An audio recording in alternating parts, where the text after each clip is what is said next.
Преследуя отступающего противника, подвижные части Первого Прибалтийского фронта вышли к реке Западная Двина.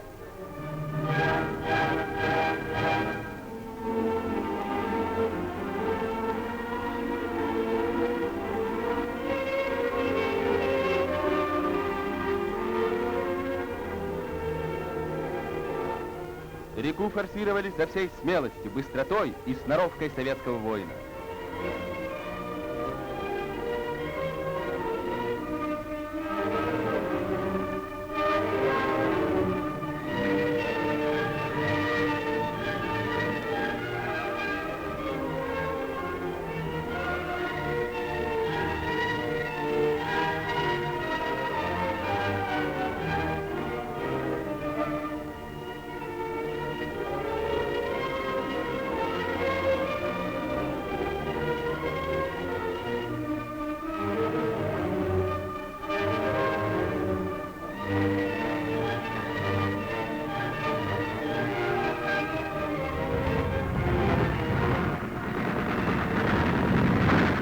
На другом берегу наступление продолжалось с той же стремительностью.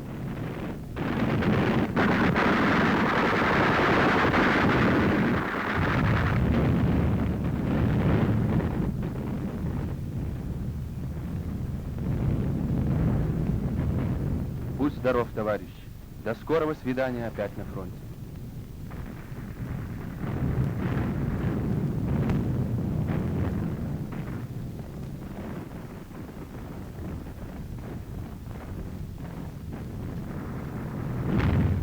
Все туже сжималось кольцо наших войск вокруг немецких дивизий.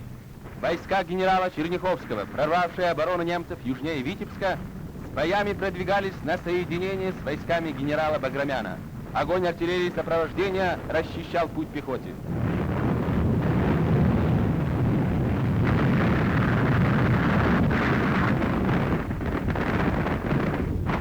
Последние пути для отступления немцев перерезаны нашими частями.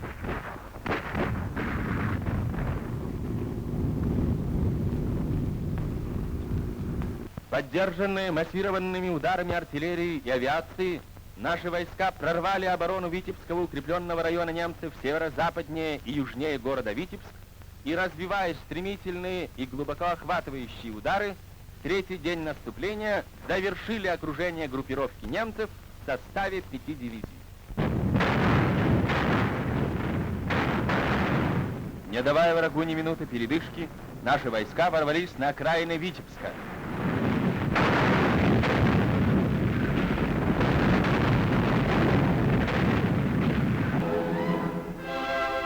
Отступая под ударами советских войск, немцы не успели взорвать большой мост через Западную Двину.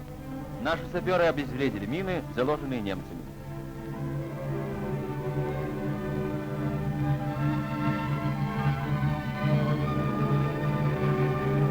Двенадцатичасовой бой за Витебск завершился полным освобождением этого важного стратегического узла обороны немцев на западном направлении.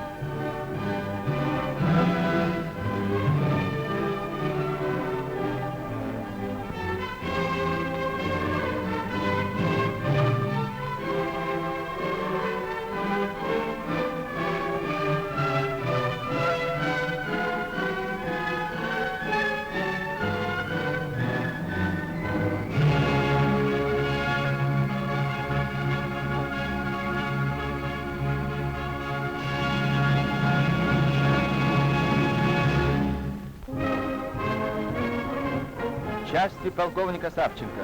Они первыми вступили в город.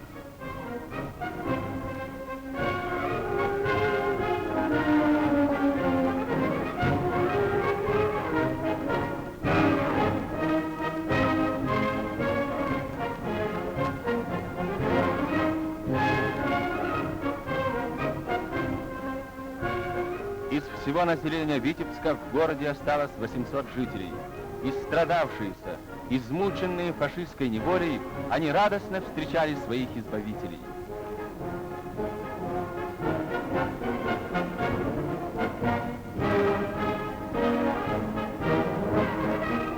В гвардии старший сержант Яков Платонов нашел свою семью, с которой он расстался в первые дни войны.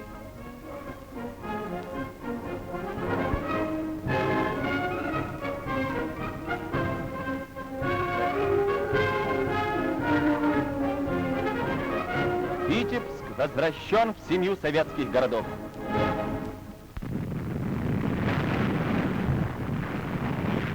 Юго-западнее Витебска наши войска завершали ликвидацию окруженной вражеской группировки, все еще продолжавшей сопротивляться.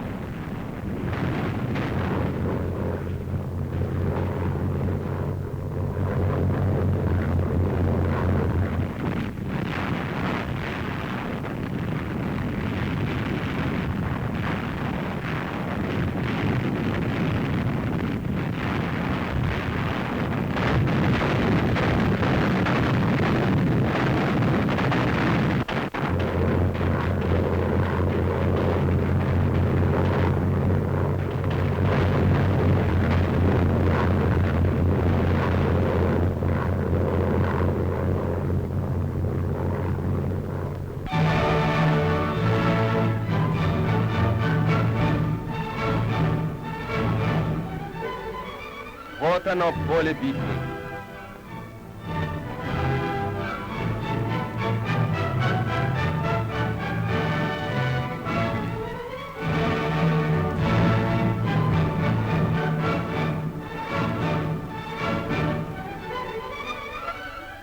Более 20 тысяч трупов своих солдат и офицеров оставил здесь враг.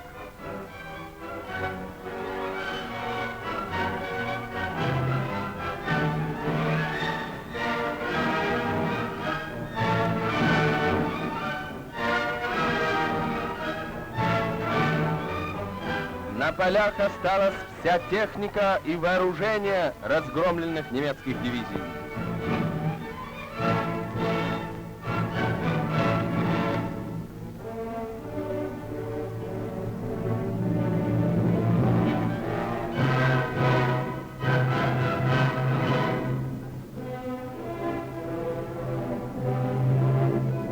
Так выглядели дороги немецкого отступления.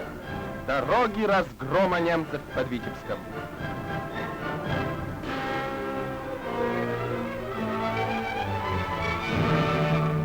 Остатки вражеских дивизий приняли ультиматум советского командования о капитуляции, прекратили сопротивление и сложили оружие. В плен сдалось свыше 10 тысяч немецких солдат и офицеров.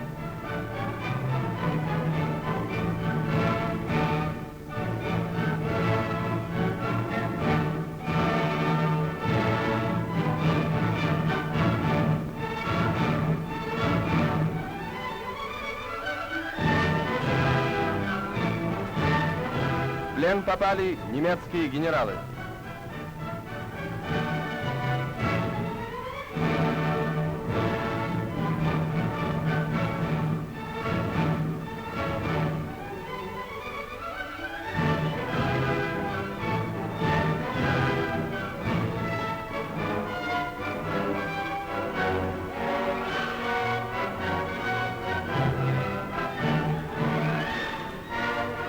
На допросе у генерала-лейтенанта Людникова.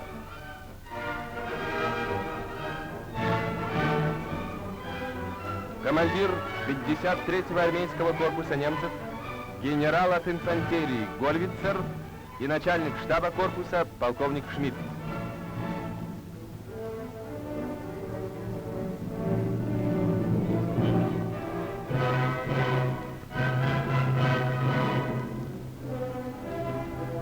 Потеряв за 5 дней боев 77 тысяч пленными и убитыми, бесславно закончила свое существование гитлеровская группировка, которую германская пропаганда хвастливо именовала «щитом Прибалтики».